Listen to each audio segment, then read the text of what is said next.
Assalamualaikum warahmatullahi wabarakatuh. Perkenalkan, nama saya Diani Puspitasari dari kelas 11 MIPA 5. Di sini saya akan menjelaskan salah satu materi kelas 11 mengenai pentingnya mengimani kitab-kitab Allah Subhanahu wa taala.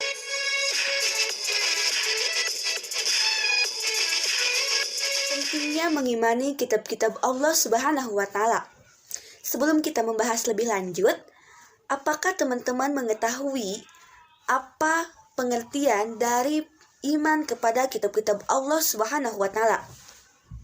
Iman kepada kitab-kitab Allah Subhanahu wa taala yaitu meyakini dengan sepenuh hati bahwa Allah Subhanahu wa taala telah mengirimkan kitabnya kepada para nabi atau rasul untuk yang berisikan wahyu untuk disampaikan kepada manusia. Sebagaimana di dalam Al-Quran terdapat 4 kitab Allah yang diturunkan kepada para nabi dan rasul. Kitab-kitab tersebut diantaranya yaitu, yang pertama yaitu kitab Taurat, yang kedua kitab Zabur, yang ketiga kitab Injil, dan yang terakhir kitab Al-Quran. Marilah kita bahas satu persatu dari kitab-kitab Allah Subhanahu wa taala yang diturunkan kepada para nabi dan rasul. 1. Kitab Taurat. Kitab Allah yang pertama yang akan kita bahas adalah kitab Taurat. Kitab ini diturunkan kepada Nabi Musa alaihi wasallam yang berisi 10 perintah atau yang disebut dengan Ten Commandment. 10 perintah tersebut yaitu yang pertama yaitu perintah untuk mengesahkan Allah Subhanahu wa taala. Yang kedua yaitu larangan menyebut nama Allah dengan main-main. Yang ketiga yaitu memuliakan hari Sabtu. Yang keempat yaitu menghormati kedua orang tua. Yang kelima yaitu larangan mencuri. Yang keenam yaitu larangan membunuh sesama manusia. Yang ketujuh yaitu larangan berbuat syirik. Yang kedelapan yaitu larangan melakukan zina. Yang kesembilan yaitu larangan menjadi saksi palsu. Dan yang kesepuluh yaitu larangan untuk berkeinginan memiliki hak orang lain. Kitab Taurat ini juga dijelaskan dalam Al-Quran surat Al-Isra ayat kedua. 2. Kitab Zabur. Kitab Allah yang kedua yang akan kita bahas adalah kitab Zabur. Kitab Zabur yaitu kitab Allah Subhanahu wa taala yang diturunkan kepada Nabi Daud alaihi wasallam, di mana kitab ini berisikan mengenai zikir, nasihat dan hikmah serta tidak memuat syariat karena diperintahkan oleh Allah Subhanahu wa taala untuk mengikuti syariat Nabi Musa alaihi wasallam. Kitab Zabur ini sebagaimana dijelaskan dalam Al-Quran surat An-Nisa ayat ke-163. 3. Kitab Injil. Kitab Allah yang ketiga yaitu kitab Injil. Kitab Injil yaitu kitab Allah Subhanahu wa taala yang diturunkan kepada Nabi Isa alaihi wasallam, di mana kitab ini berisikan mengenai perintah untuk mengesahkan Allah Subhanahu wa taala dan melarangnya untuk menyekutukannya, serta menjelaskan bahwa di akhir zaman nanti akan lahir seorang nabi penutup yang diberi nama Ahmad atau Muhammad.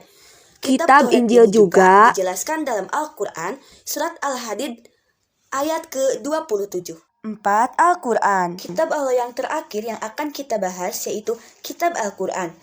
Kitab Al-Quran yaitu kitab suci yang diturunkan oleh Allah Subhanahu wa taala kepada Nabi Muhammad SAW sebagai penyempurna kitab-kitab sebelumnya.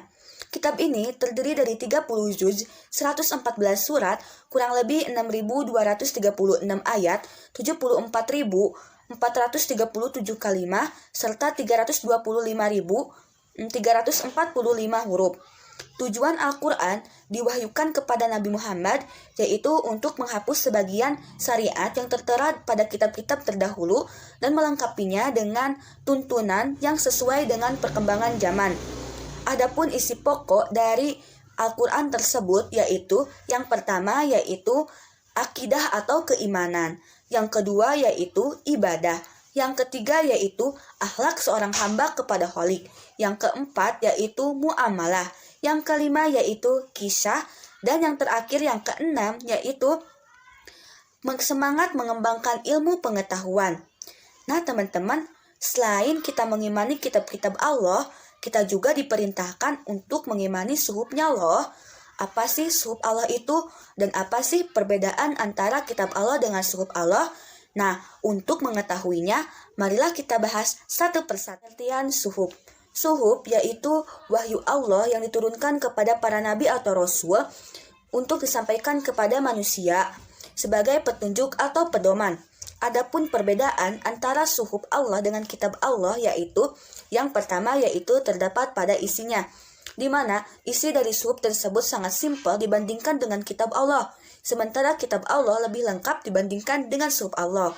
Perbedaan yang kedua yaitu terdapat pada bentuknya, di mana suhuf Allah yaitu wahyu Allah yang disampaikan kepada para nabi atau rasul dalam bentuk lembaran-lembaran yang terpisah. Sementara pada kitab Allah yaitu wahyu Allah yang diturunkan kepada para nabi atau rasul dalam bentuk buku atau kitab.